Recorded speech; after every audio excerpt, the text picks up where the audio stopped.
rare and balanced view on politics in today's world. Based on facts, born of rationality, common sense, and logic, providing context on today's events. This is American Perspective with Rick Thomas. Hello, everyone, and welcome to American Perspective. And I am your host, Rick. I'm getting some crap from my rumblers already, so I can tell that it's probably going to go off the rails over there anytime soon. Hey, if you haven't done that yet, by the way, if you haven't gone and joined in the Rumble chat, you really should. All you need to do is get yourself an account on Rumble. It is free.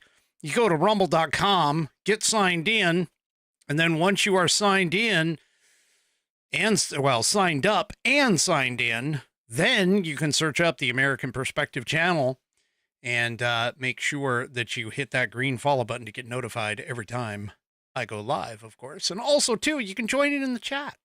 They're a great group of folks over there on the Rumble side. Not to mention, also, too, they're a great group of folks over on Facebook. They're a great group of folks on X, if I ever got any great group of folks chatting on X. X has a chat feature. I don't know why. I'm not too sure why people don't use it, but maybe it's because nobody's really aware of it, I guess. I don't know. Anyway, you can go and check that out, too. I think it might actually, it may only be on the website instead of actually in the app, although I could be wrong. I haven't really watched anything on X like myself. I don't watch myself on X from the app on my phone. I should probably do that sometime, though, just to check it out and see. But hey, the last one, of course, is YouTube, and YouTube, I'm not getting a lot of traction over there. I keep using it only because eventually I'm sure some people will grow brains over on YouTube. Anyway. All right, folks. Hi, U.S. Abby girl. I've already said hello to a bunch of other people in chat, but we'll go ahead and do it anyway. Let's see. There's Bonnie, 3 Chevy, Buddy Weiser, Amy Jean Viner. There's GP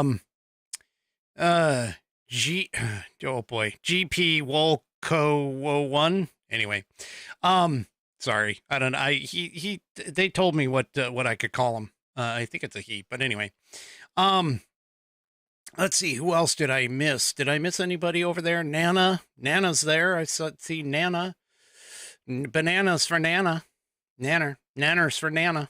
Anyway. Yeah, I don't think I see. Oh, I cannot forget my news. And Becky's over there. Becky's over there tonight. All right. They're all jumping in over there. Anyway. Oh, Glow. Okay. All right, Glow. I gotcha. Yeah, they were picking on me because apparently I wasn't paying attention last night.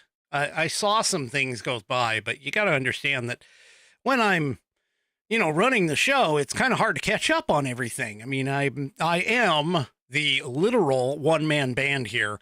Everything that I do, almost all of my graphics, almost all of my special effects, any of the stuff that goes on, the research.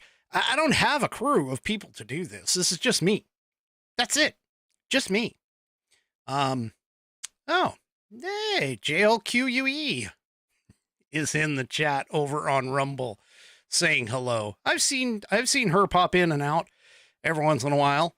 She doesn't always join in the chat, but she does. She definitely listens all the time. I know, because I hear about it. Anyway, so, all right, let's go ahead and just get the things kicked off. Tonight, we have my news for doing the Pledge of Allegiance. So if you are of mind, please stand, remove your hat if you're wearing one. And make sure you put your hand over your heart and join in with my news in the recitation of the Pledge of Allegiance.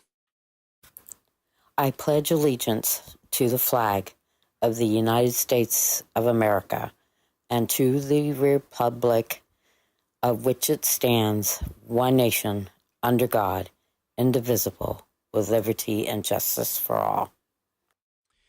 Thank you, My News, for that wonderful rendition of the pledge. Hey, if you would like to hear your rendition of the pledge played here on the program, all you need to do is record yourself reciting the pledge in your style. And whether that ends up being a video file or an audio file doesn't really matter. I'm fairly well versed in being able to pull out the audio side. But all you need to do is head on over to, or actually take that file. Jerry threw me off by saying something over on X. Head on over to, or sorry, God, I'm flustered really quick. Let me correct myself here. Take that audio or video file of you reciting the Pledge of Allegiance, attach it to an email, send that email off to fans, F-A-N-S, at americanperspective.online. That's fans, F-A-N-S, at americanperspective.online. And I will get you into the rotation as soon as possible. All right, tonight's headliner sponsor. Yeah, fitting. We're going to be talking about constitutionality here in just a little bit. So tonight's Institute on the Constitution. The Institute on the Constitution was established in 2004 as a 501c3 nonprofit with one singular mission, and that is to restore the constitutional republic through grassroots education. All courses and materials are developed using primary source documents and taught from the American view of law and government as defined in the Declaration of Independence in the following 3 key points. 1, there is a God. 2, our rights come from him. And 3, the purpose of civil government is to secure and protect our God-given rights. The IOTC offers the opportunity to educate yourself on our most precious founding document, the Constitution of the United States. They also provide tools to educate your community and get involved with local government. Start by taking their free U.S. Constitution course and go from there. Use my affiliate link, iotc.americanperspective.online, to sign up. And while you are there, take a moment to look through their other course material and information. My affiliate link, once again, is iotc.americanperspective.online to get great content to learn about our historical founding and support the show in the process. That's iotc.americanperspective.online. Or if you just want to purchase this fabulous Saddleback leather-bound U.S. Constitution to support the show, all you need to do is go to constitution.americanperspective.online. Check this thing out. It's got an 1/8 of an inch of Saddleback leather wrapped around pages that are water and tear resistant. Look at that binding. No cheap glue here. They stitched it all the way through the leather and the pages contained within. It's got a 100-year warranty against materials and workmanship defects, such that if anything does go wrong, you send it back to the manufacturer and they will either fix it or replace it for free. It is buddy tested, buddy approved, Billy tasted, Billy approved. All of the Roman numerals are in numerical order, and as my wonderful Whiskey Warrior P1s over on Rumble like to say, it has some sexy rounded corners. My youngest Whiskey Warrior, of course, has checked out the inside and made sure that the inner contents will help you to gain your civics badge in scouting. Probably also can gain you your civics test in school. Okay, I got all off track. I'm really off track tonight. Go to constitution.americanperspective.online. Get yours today there. And also don't forget to check out the rest of the rest of the Institute on the Constitution's offerings as you go and check all that out. And I thank them for allowing me to be an affiliate. All right. Ooh, wow. I'm just, all right. First of all, let's get some good news going here. I don't know if anybody saw this because there's so much stuff going on as far as the left is concerned. They are, freaking out of all kinds of different stuff going on. But this came out not too long ago. Actually, I think it was earlier this morning. The Trump administration has secured the release of Mark Fogel, who was an American teacher imprisoned in Russia. They don't really know at this point what the United States offered Russia in exchange for Fogel. He's been imprisoned since 2021. 2021. And the announcement that I actually saw came from True Social, and Trump putting out the announcement that he was on his, or maybe it wasn't Trump, it was his special envoy that he sent over there saying that, hey, we're on our way home. We're on the plane and we're on our way home. So yeah, there you go. Fogel, 63, was given a 14-year prison sentence for possessing medical marijuana in 2021. An employee of the Anglo-American School of Moscow, Fogel spent 27 years teaching overseas and was planning to retire when he was arrested. An American doctor prescribed the marijuana after Fogel had surgeries on his back, shoulder, and knee. His release was negotiated by Trump's special envoy to the Middle East, Steve Witkoff. Fogel was flown out of Russia on Witkoff's private jet. The New York Times reported, it is unclear what the United States offered him to secure his release. His family was first alerted to his release on Thursday when they were informed that Fogel was moved from Rybinsk penal colony to CISO in the Yaroslav region. Anyway, so there you go. I don't know why Biden couldn't do this. I mean, why couldn't Biden do this? I don't know why, but anyway. Also, too, another development as well coming from the Daily Wire. King Abdullah of Jordan agrees to accept refugees. So, Trump apparently negotiated some sort of an offer where from Abdullah, who said that they would take in 2,000 sick children, 2,000 sick children. He visited President Donald Trump at the White House today, where the Jordanian king agreed to accept refugees into his country. Now, for those of you that don't understand this, they're talking about, in particular, the Palestinian refugees, okay? And traditionally, the Arab nations surrounding that did not want to take in those refugees. So, anyway, the meeting comes after Trump made repeated demands for Jordan and Egypt to take in refugees, despite both countries declining. Trump and Abdullah met to discuss issues, including Trump's Gaza proposal, the Israeli-Palestinian conflict, ISIS, and Al-Qaeda, along with economic cooperation. The King and Crown Prince of Jordan arrived at the White House around noon today, where they both attended a bilateral meeting and lunch. Secretary of State Marco Rubio attended the meeting as well. First encounter between the king and the president of the United States since Hamas and Israel agreed to a ceasefire, which, by the way, that ceasefire is supposed to be on the rocks because Hamas said that Israel violated it and was not going to give back any more of our of the hostages, to which Trump immediately replied, if they are not back, if all of them are not back by noon on Saturday, all bets are off. You can bet Israel is like, okay, Hamas, the ball's in your court. So, anyway. Yep, they kind of talked and they were met.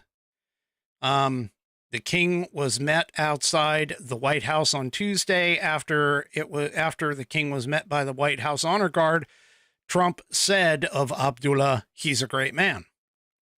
President took one brief question from the assembled press as he greeted Abdullah outside the White House. a reporter shouted a question asking whether Saturday is still Trump's deadline for Hamas. And Trump, being Trump, responded, yep, or yes. So during the meeting, Abdullah expressed delight at being able to meet with Trump so soon after the president's inauguration. He said, Mr. President, I truly believe with all the challenges that we have in the Middle East, I finally see somebody that can take us across the finish line, that can bring stability and peace and prosperity to all of us in the region. I think it is our collective responsibility in the Middle East to continue to work with you and to support you. King Abdullah is open to coming up with solutions that serve the interest of all parties. Now, I just want to point out that Trump, in his first term, and now it appears beginning to start in his second, has done more in the Middle East than most, if not all, of his predecessors combined at this point. So, yeah, I'm just, I'm again, we have a president. We actually have a president back in the White House. So there you go.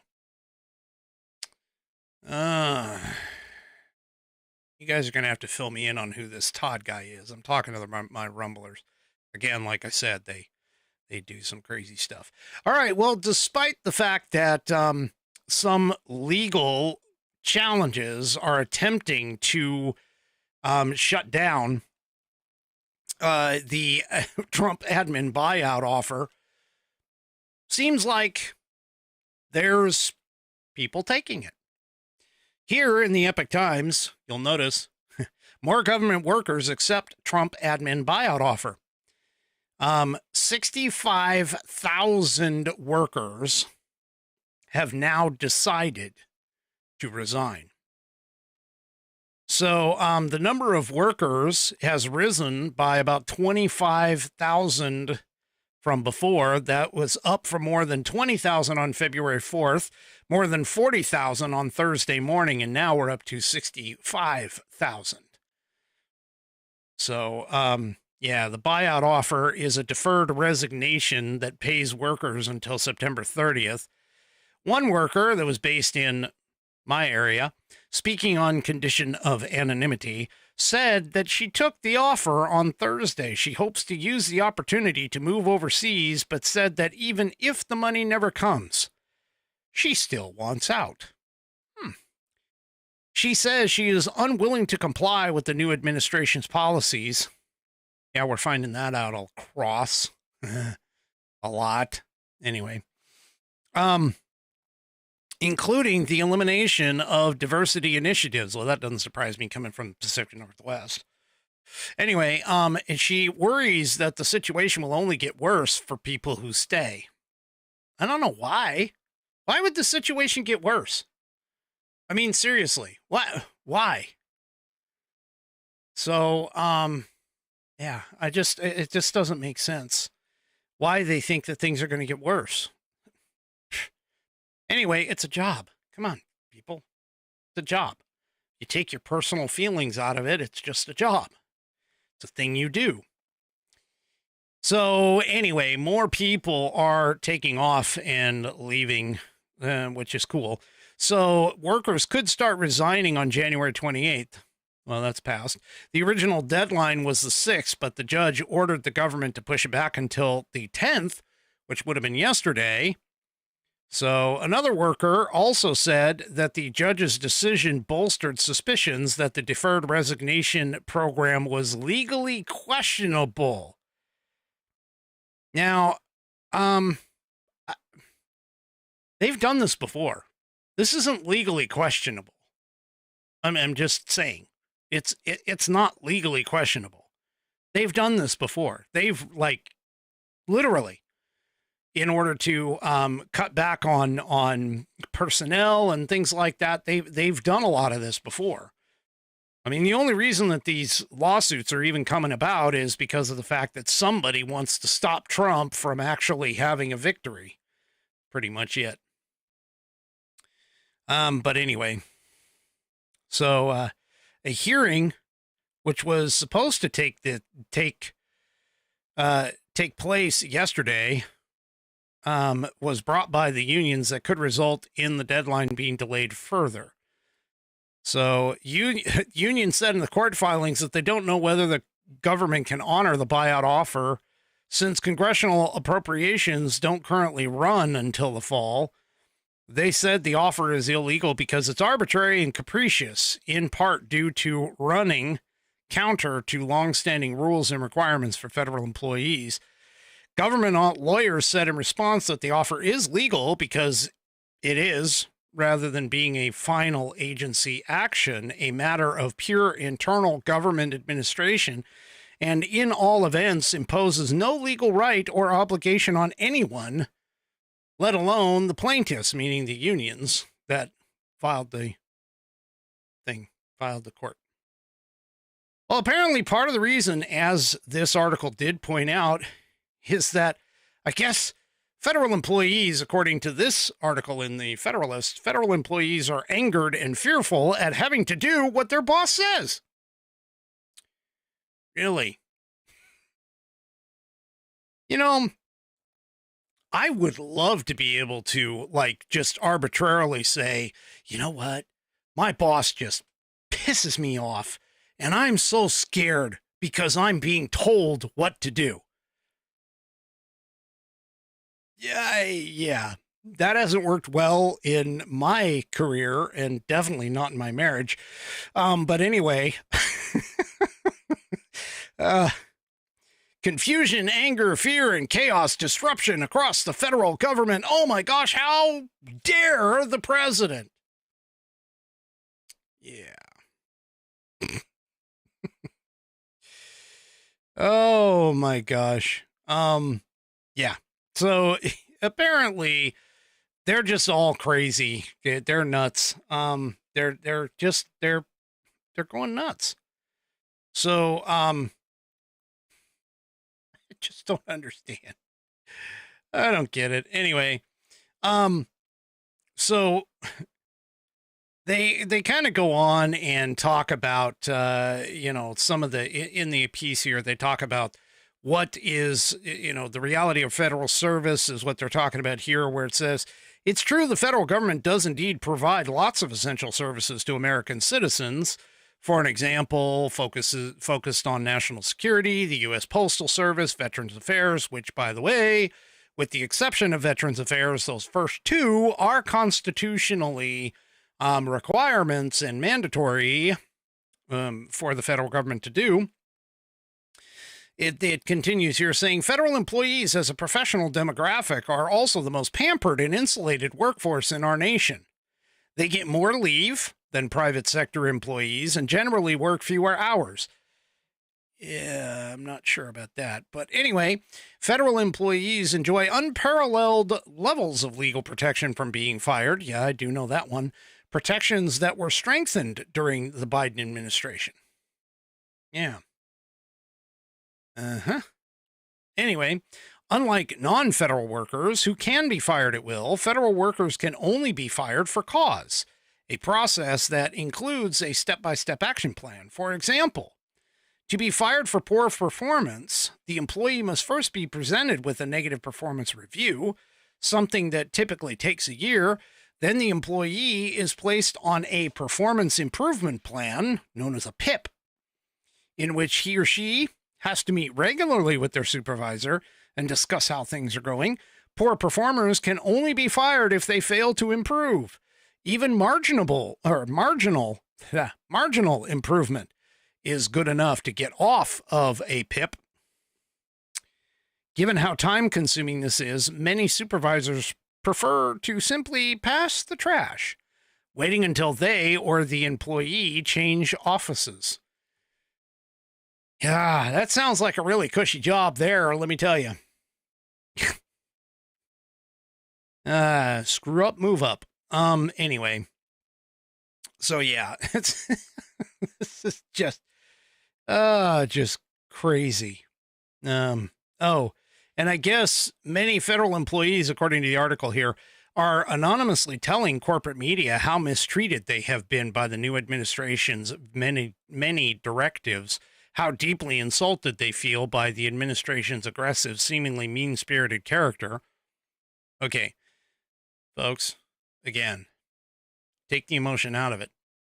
Emotions have no business in the workplace, in my view. You know, you get told you're there to do a job, and if you cannot perform that job, whatever that job entails, then yeah, you need to go. You need to go. And I mean, basically, realistically, as Buddy kind of points out here, this buyout is essentially putting them on indefinite layoff leave and sending them home. I don't understand where the downside is to that. If you're really that disappointed and that upset about this whole thing, man, you should just jump on that thing, which is probably why 65,000 of them have. Anyway. Yeah. So, yeah, it's going to be interesting to see all of this happen. Well, let's talk a little bit. Oh, one more thing before I get into our topic du jour, which is going to take me kind of a little bit of time to cover. But apparently, also here in the Daily Wire, a oversight project has uncovered, surprise, surprise, a secret agreement among Dem-led states to resist the Trump agenda. Did you not see this coming? I mean, seriously. Come on, anybody with a brain knew this was coming. Leftist moron-led states. Anyway, the Oversight Project on Monday revealed documentation of what they described as a secret agreement among 22 states to plot their resistance to President Donald Trump's agenda, especially on immigration, just 3 days after Trump's landslide victory. The document apparently focuses on developing potential litigation. We're kind of in that now. By sharing information and documents and using other methods to stop Trump from ending or curtailing birthright citizenship. Notably, Trump has already signed an executive order to effectively stop the practice of birthright citizenship, though it's currently blocked. I got some news about these things here in just a minute. Then we have obtained here, wait a minute, who is this? The Oversight Project said, we have obtained a secret agreement between 22 blue states, D.C. and San Francisco, signed beginning on November 8th of 2024. This agreement, just 3 days after President Trump's landslide election win, shows that these resistance actors began as a matter of absolute urgent top priority, plotting their resistance to President Trump's anticipated actions to end, in particular, birthright citizenship. The parties have agreed that they have a common interest in developing potential litigation to challenge executive action relating to ending or curtailing birthright citizenship. The common interest matter, the document reads. So the Oversight Project, by the way, is a Heritage Foundation thing. Anyway, which obtained the document, uses Freedom of Information Act requests and other avenues to make the government more transparent by disseminating information to the public. The document further outlines how states will interact to advance their resistance efforts.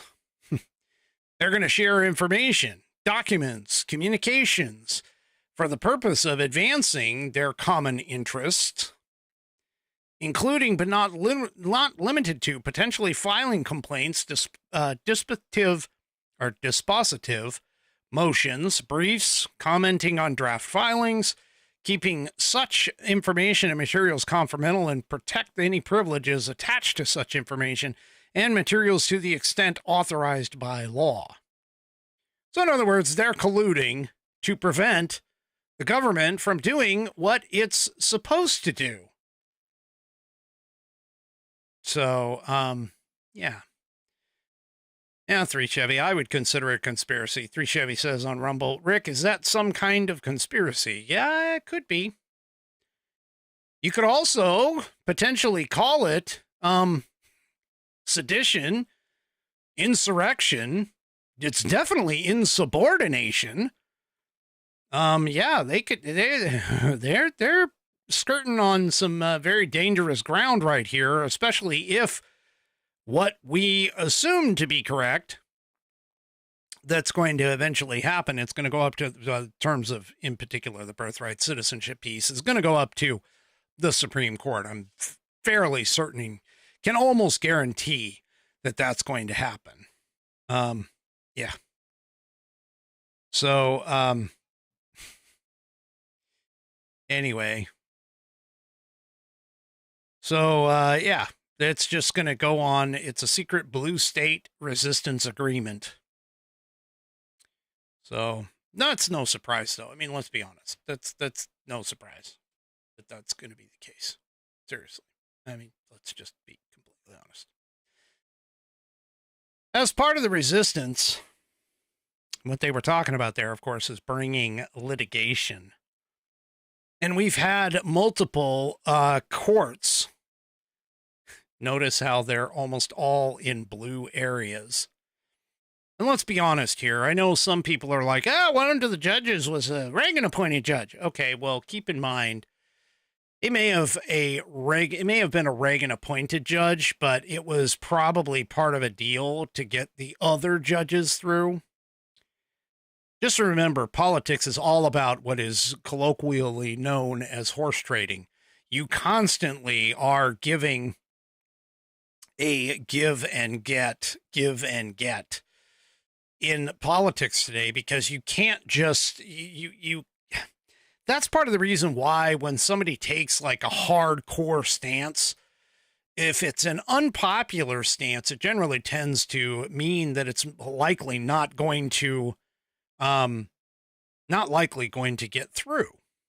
And the reason for this, of course, is because, again, it's all about compromise. It's all about negotiation. It's all about dealing. And so when somebody says, oh, well, that was a Reagan appointee, and they do something stupid and left-wing, supporting the leftists, you can almost guarantee that they were a conciliatory gesture with the left, because that's just the way they are. Now, if they're an Obama appointee or a Biden appointee or a Clinton appointee, then you know that it was just an automatic leftist put in there an agenda. All right. So here's the thing. And many of these judges are now issuing what are called nationwide injunctions. And one of the greatest minds, I think, in terms of the legal profession, Clarence Thomas, questioned the ability of district courts to issue injunctions. He called them unconstitutional. And this is a question that's been floated and been playing, because realistically, blanket injunctions, nationwide injunctions, universal injunctions, they are all potentially unconstitutional. The reason why I say that is because literally there is nothing in the Constitution in terms of the judiciary branch, which, let's face it, there's very little in the Constitution with regards to the judiciary. I mean, Article 3, which covers the Supreme Court of the United States, doesn't even cover any of the district courts or any other lower courts. As I've told you, historically speaking, it's the last article that was actually written in the Constitution. It was done at the very end of the convention, and it covers a total of 2 pages in my little book here, which you can get at constitution.americanperspective.online. Anyway, it covers all of 2 pages. That's it for the article. Now, inside this article, if you go and read through it, there is not one mention here with regards to injunctions. There's not one mention here with regards to district courts. There's not one mention here with regards to the fact that any of the lower courts are able to block the executive, or actually even the legislative, from doing something. There's nothing in here that talks about it. All it says in section 1 in particular is it says, the judicial power of the United States shall be vested in one Supreme Court, and in such inferior courts as the Congress may from time to time ordain and establish. Now that indicates that Congress is the one that creates the lower courts, and that those lower courts are essentially temporary. The only court that is supposed to exist 100% all the time is the Supreme Court. Now, it does say that the judges, both supreme and inferior, shall hold their offices during good behavior and shall at stated times receive for their services a compensation which shall not be diminished during their continuance in office. Now, it does say that judicial power of the United States being vested in the Supreme Court shall extend to all cases in law and equity arising under this Constitution and the laws of the United States and treaties made or which shall be made under their authority. And then it continues on to explain further what the Supreme Court is actually doing. But nothing in here talks about injunctions.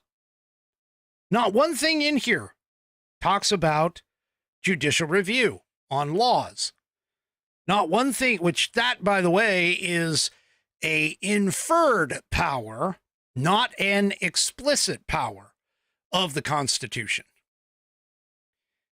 Well, Thomas, back when Trump, it was the case Trump versus Hawaii, Justice Clarence Thomas rightfully asks the question, because he basically says that injunctions that prohibit the executive branch, and I'm reading from his concurring opinion in that case. Let me start back over. Injunctions that prohibit the executive branch from applying a law or policy against anyone, often called universal or nationwide injunctions, have become increasingly common. District courts, including the one here, have begun imposing universal injunctions without considering their authority to grant such sweeping relief. These injunctions are beginning to take a toll on the federal court system, preventing legal questions from percolating through the federal courts, encouraging what they call forum shopping, and that's basically finding an agreeable judge, which is exactly what the left does, in order to issue the injunction, and making every case a national emergency for the courts and for the executive branch. He continues by saying, I am skeptical that district courts have the authority to enter universal injunctions. These injunctions did not emerge until a century and a half after the founding, and they appear to be inconsistent with long-standing limits on equitable relief and the power of Article III courts. If their popularity continues, this court must address their legality. So here's the thing. he also says that if district courts have any authority to issue universal injunctions, that authority must come from a statute or the Constitution.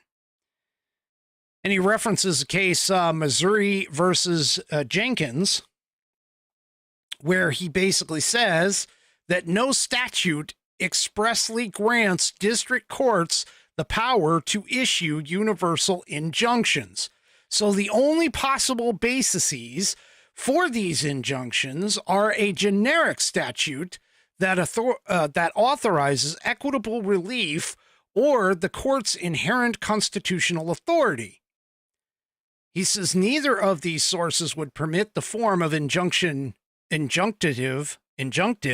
relief that is inconsistent with our history and traditions. So here's the thing, okay? This idea, and believe me, I cheered, whenever the courts say, hey, we're doing a nationwide injunction against Biden. I cheered on that too. But here's the thing, and this is really the question and the case, is that nationwide injunctions are literally a turn of the century, and actually even further than that, in invention. Here's what I mean. So this comes from the Senate RPC, and this was a piece that was written back in September 24th of 2019. And this comes on the tail end of the number of injunctions that were put in based off of the Trump administration, the first Trump term.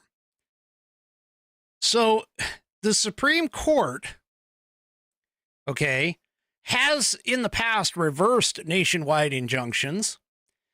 And the fact is that federal district courts started to impose injunctions beginning in 1939 is the farthest back that the, quote, nationwide injunction was actually, the concept was actually thrown out there. Now here you can see on the screen, they actually show that from 1789 all the way to 1963, there actually were 0 injunctions, because the 1939 one that I'm referencing was actually overturned by the Supreme Court. Not the injunction itself, but the actual case was overturned. And so it made the injunction part of it null and void anyway. But here's the thing. From the Obama years, starting in 2009 to 2017, there were 20 nationwide injunctions. And remember, before that, nothing. Obama started it. And for some reason, what ended up happening is these district judges all of a sudden felt that they could go ahead and just issue a nationwide injunction. So what is an injunction? Well, an injunction is basically a order that pauses or is designed to provide relief to a plaintiff in a case, a plaintiff in the case, not a defendant, but a plaintiff in the case, from being harmed by a defendant or actions by the defense. Okay? And that's the point of the injunction. But traditionally speaking, going all the way back to our founding, even going back farther than that to the English days, like way back in the days before we were even a country, the issuance of injunctions were specifically utilized to an individual and not broad-based like this. And so the questions that are being asked is, first of all, how did these judges all of a sudden think that they could issue, like, for an example, a district judge in Oregon could all of a sudden issue a nationwide injunction for providing for relief from harmed or wronged individuals across the country who don't even know that they've been wronged and aren't even asking for relief. And so they're asking that there are serious legal scholars here that are beginning to ask the question, where did this idea and where in the Constitution does this power exist? Because realistically, it shouldn't. The only court system that is able to check the federal government is the Supreme Court of the United States. There is no other court. Not the lower courts, not the lower appellate courts, not the federal district courts. None of those courts can exercise any kind of power over the executive branch or the legislative branch in terms of being able to do this. The only one that has the constitutional power, the only court that has the constitutional power to do this is the Supreme Court of the United States. And so, therefore, the question is going to end up having to be carried by the Supreme Court is basically saying, hey, where did you get that? Where did you get the idea? And that's what I have as a question toward these judges. Where did you get the idea that you alone have the power to basically issue an injunction that applies across the United States when your district is only your district? That you can't make a decision on a case in somebody else's district. So where do you think you have the power to issue an injunction for another district? Or that you have the power to issue an injunction all the way up to the federal government? So the Obama administration faced nationwide injunctions. The Trump administration faced nationwide injunctions. The Biden administration faced nationwide injunctions. And now we're back to the Trump administration, second term, and he's facing another set of nationwide injunctions. This is not a good thing, because what this does is this takes the power of the judiciary and puts it into a lower court system. Now, if SCOTUS issues the injunctions, that's something totally different, because SCOTUS is the third part of the constitutionally set up three branches of government. Now, there have been discussions about this. There is a couple of papers that are out with regards to this. The first one takes the opposite approach. This one comes from Amila Sohoni from Stanford Law. And she writes a paper where she believes that the history of the universal injunction exists. That the universal injunction, the ability to do so, has existed in law this entire time. And she names a few cases, except there's only one problem. There was a rebuttal that came out with regards to it that has some serious specific information that is missing or misquoted in her piece. In this particular case, she basically states that the article identifies what can be taken as the earliest known national injunction from 1939. Now, for those of you that don't know history, 1939 is the last year of FDR's New Deal. Now, the New Deal, by the way, had over 1,600 injunctions during that period. The federal government had over 1,600 injunctions filed against it. Not one of them was a nationwide one until this one popped up. Okay? And that's why they say that this was the first one in 1939. So, in here, it talks about the injunction that the article identifies was actually reversed by the Supreme Court itself. And I told you that it got flipped, but it was because of the fact, not from the injunction itself, but the actual case itself. Then this opinion, or this opposing piece, also says that the article, the Sahoni article, does not adequately contextualize the case that it discusses. Talks about equity's tradition of representative suits is misunderstood, because that's one of the reasons why, for equity, that the injunction relief or injunctive relief exists. Okay? But it also says that the argument that these things have existed cannot be squared with the history of American legal history, especially in the 1920s and 30s.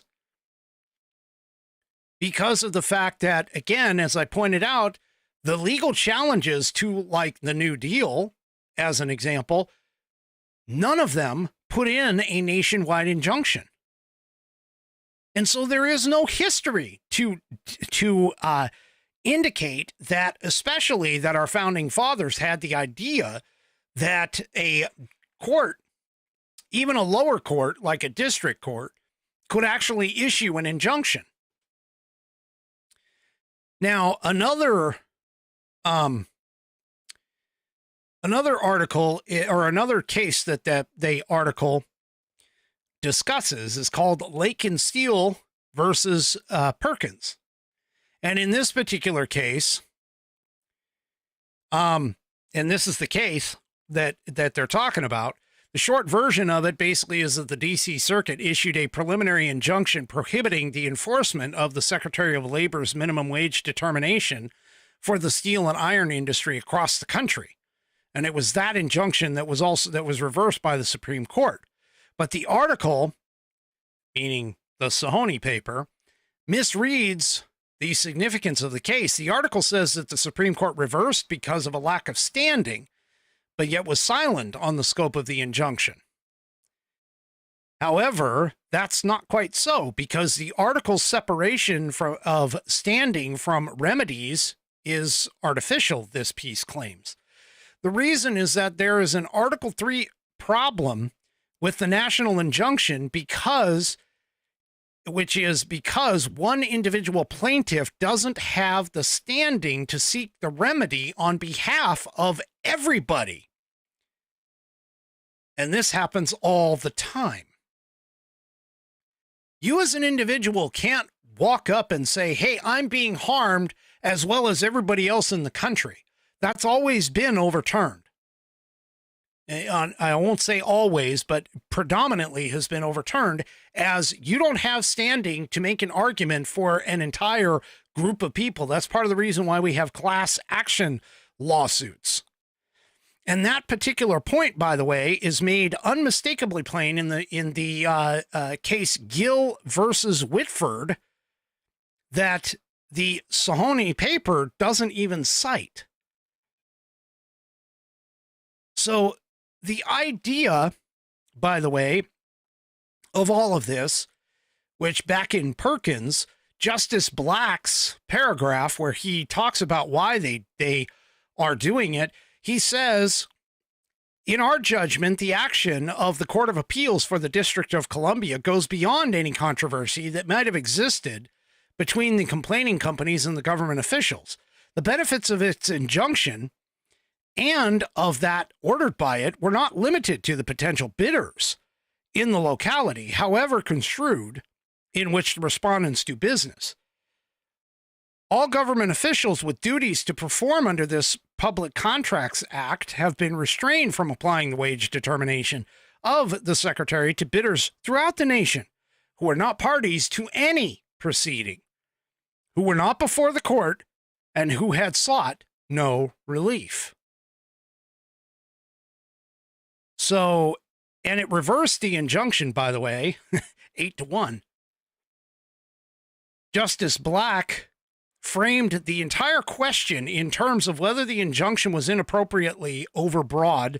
He said, quote, We must therefore decide whether a federal court, upon complaint of an individual iron and steel manufacturers, may restrain the secretary and officials who do the government's purchasing from carrying out an administrative wage determination by the secretary, not merely as it applies to parties before the court, but as to all other manufacturers in this entire nationwide industry. So he's basically saying, hey, you can't go before us and say, hey, nobody who is somebody who is not party to this can't be forced in this particular case if they've never asked for injunctive relief. That's what an injunction is used for. So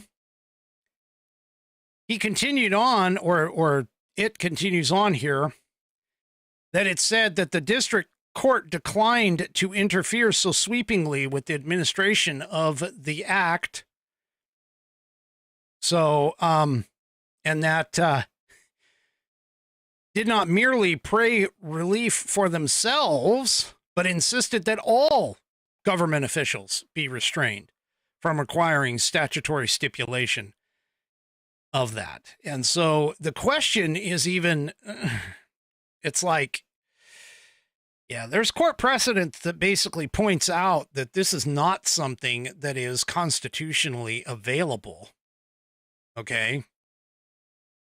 And even so far, there is another paper in the Harvard Review that discusses this. Professor UCLA School of Law, and I'm trying to think, let me see who this is. There are so many people on this list, it's not even funny. But there's a lot of people who are discussing this. And here, this case talks about the article proposes a single clear rule for the scope of injunctions against federal defendants. A federal court should give what might be called a plaintiff protective injunction, enjoining the defendant's conduct only with respect to the plaintiff. No matter how important the question, and no matter how important the value of uniformity, a federal court should not award a national injunction. This rule is based on equitable principles and on the scope of the judicial power granted by the Constitution of the United States. It even says here that the idea, okay, which was a structural shift at the founding from the idea of a single judge model over to multiple judges, they called them chancellors back then. And it basically states that because of that changing and the changes in what judges thought about how they could handle legal challenges and invalid laws, and it's only with those changes, only in the second half of the 20th century, did the national injunction emerge. Like I said, it only started back in, the 60s and that kind of stuff.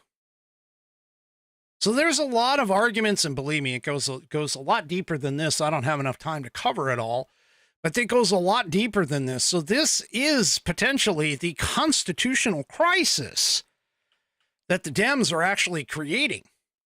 This isn't the constitutional crisis that they're claiming, but this is definitely a constitutional crisis, because what's happening now is the power of the judiciary. They are taking more power than what they are constitutionally required to have. And so this is going to be quite interesting. I'm telling you, this next 4 years is going to be a one for the history books, for sure. All right, folks, that is it for me for this evening. Do me a favor, if you haven't already, head on over to rumble.com, get yourself an account. It is free. And while you are there, make sure that you sign in, and find the American Perspective channel. Hit that green follow button to get notified every time I go live.